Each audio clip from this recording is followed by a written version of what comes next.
Hi, hello, good evening. Welcome back to the lecture series on Indian banking. So, today we are going to discuss the Securitization Act. So, it is a part of the non performing asset. A series of acts have been made by the Indian government, and therefore, in order to reduce the economic burden of the banks. So, let's move on to understand the Securitization Act. The Securitization and Reconstruction of Financial Assets and Enforcement of Security Interest Act of 2002. This act allows the financial institutions and banks to action the properties, okay, when the borrower fails to repay. So this act has been amended in 2004. So this act enables the banks to reduce their non-performing assets by adopting measures for recovery or reconstruction. Upon loan default, the banks can seize the properties that has been uh, transferred by the debtor to the creditor at the time of taking loan without intervention of the court. So this act is effective only for secured loans. As we know that there are two types of loans. One is secured loan and unsecured loan.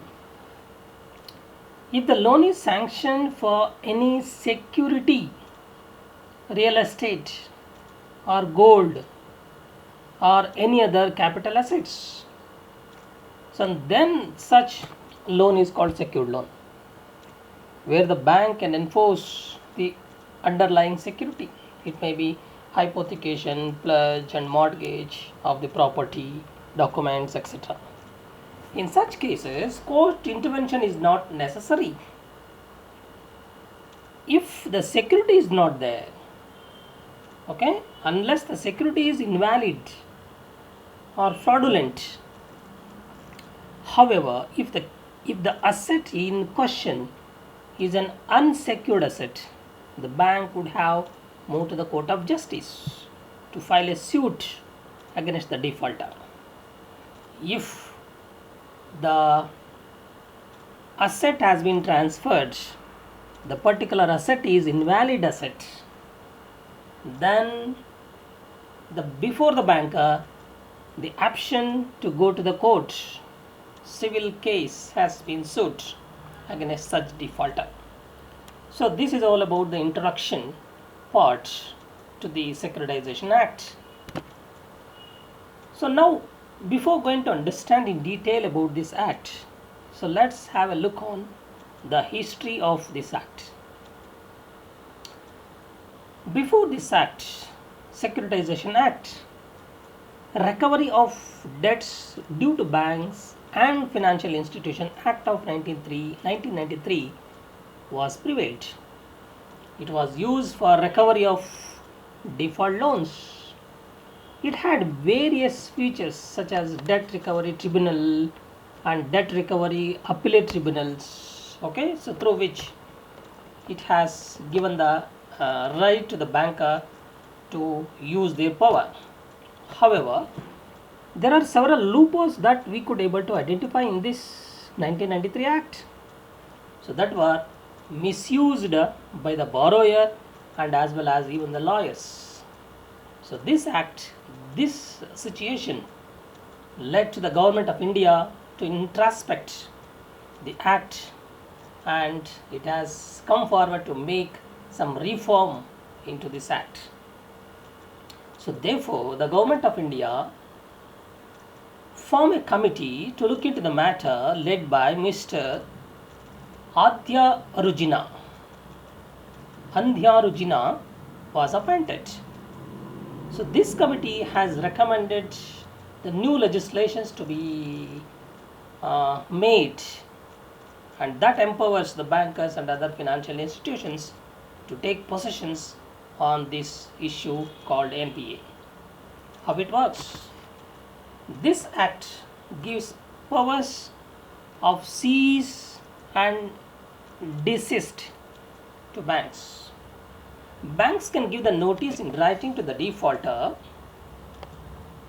okay, requiring it to discharge its liabilities within 60 days.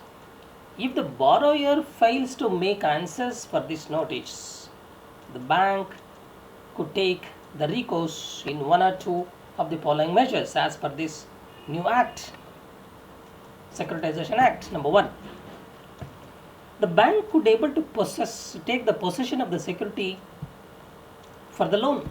Number one, the sale or lease or assign the right over the security, manage same and appoint any person to manage the property belonging to the defaulter. This act also provides for the establishment of Asset Reconstruction Company ARC, regulated by RBI, to acquire the assets from the banks and other financial institutions.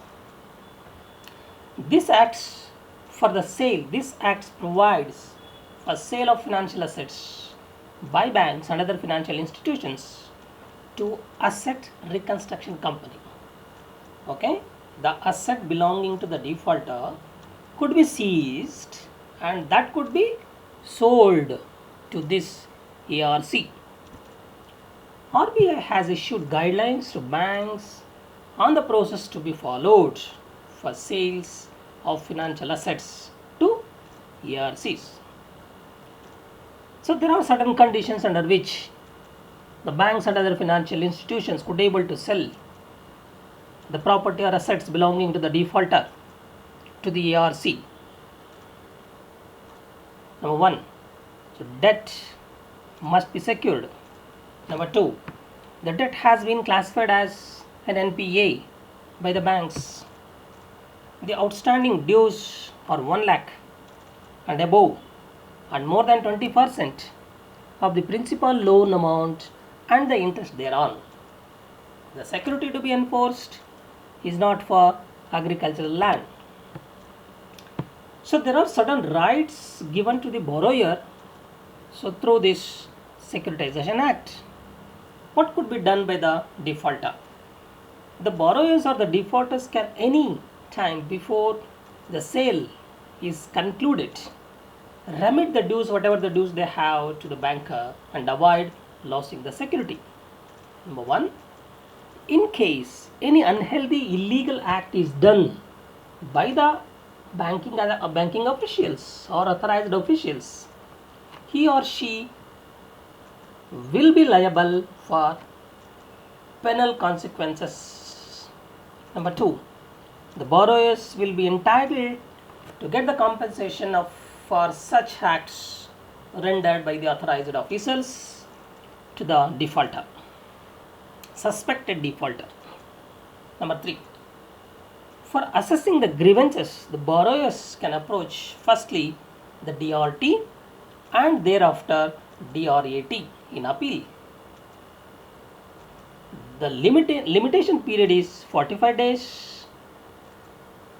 They go to DRT and 30 days they go to DRAT.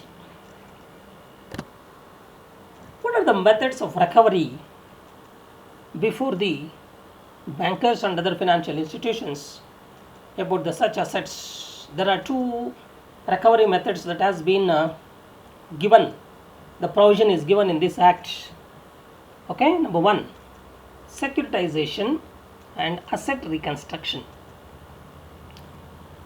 Securitization is the process of issuing marketable securities backed by pool of existing assets such as auto or home assets, etc.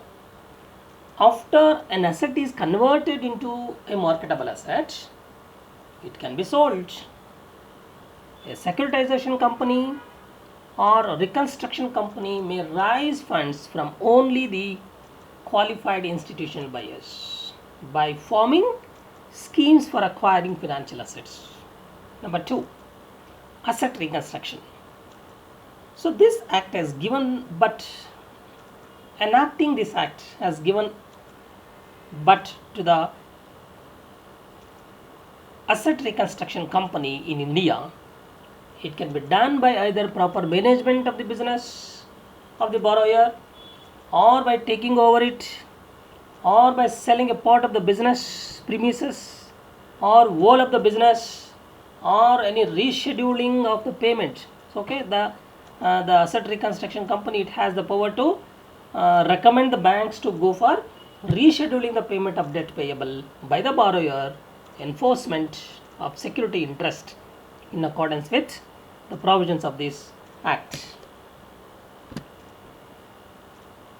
So whenever the disputes arises between the borrower and the banker, how those disputes will be settled down?